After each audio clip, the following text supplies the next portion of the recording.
introduction to the Gospel of John. I apologize ahead of time if the sound's jacked up because my neighbor's mowing his yard. I got my AC going and I gotta have the door open because there's fumes in here from some paint. I'm doing this introduction a little backwards because I already put up a video of John 1:8, I believe. What I'm doing is I'm expositing for my family the Gospel of John, and I decided that I would, for practice for my family, I'd do some YouTube videos trying to warm up and get better at presenting the information that I learned, and it'll allow y'all to follow along and comment if there's anything that I need to add or anything like that, or what you think of it. So, John was the disciple who Jesus loved. He mentions this 5 times in his gospel, and it's hard to blame him for taking that title. I know I would rather be known as the guy that Jesus loved more than just about any other title I can think of. This is to say that John was very intimate with Jesus. He's the one that Peter asked to ask Jesus as he was laying back on him, laying on his chest or leaning back on him at the Last Supper, was going to betray him. Why? Because Peter figured that he would tell John because he was intimate with John, right? Being intimate with Jesus has its perks, to be sure. It's the best thing that I've ever done. But be aware of Hebrews 12:6.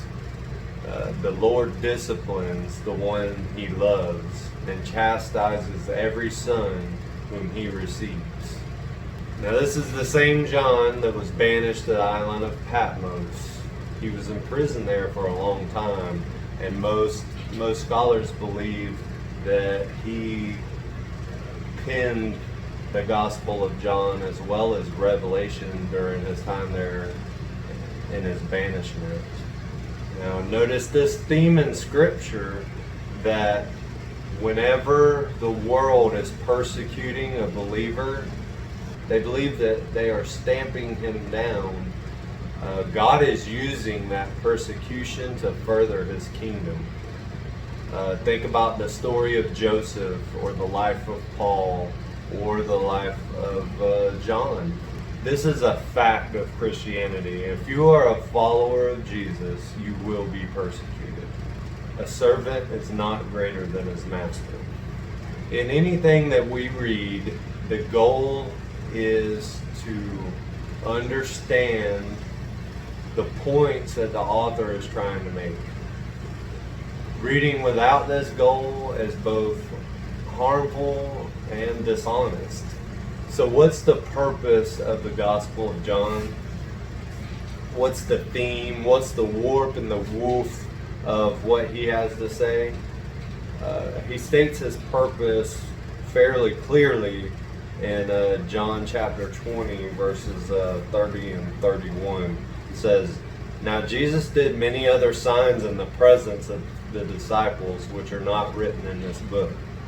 But these are written so that you may believe that Jesus is the Christ, the Son of God, and that by believing you may have life in his name."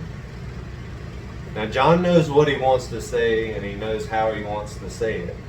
He has a clear purpose that he's working towards. And he wants to start in a certain spot. He wants us to have the firmest foundation that we can have in our understanding of Jesus. He's aware that our life depends on this. Follow along in this journey and discover what the Gospel of John is all about. Don't miss the first lesson on John 1, verses 1 to 3. Because it lays down the foundation for the rest of his gospel. If you miss it, you're going to misunderstand. You're not going to get the fullness of the understanding of each bit of Scripture that's being exposited throughout this series of videos. I appreciate y'all watching this little intro to the Gospel of John. Please rate, review, share, subscribe, like, all that stuff. And tune in for the next one on John 1:1-3.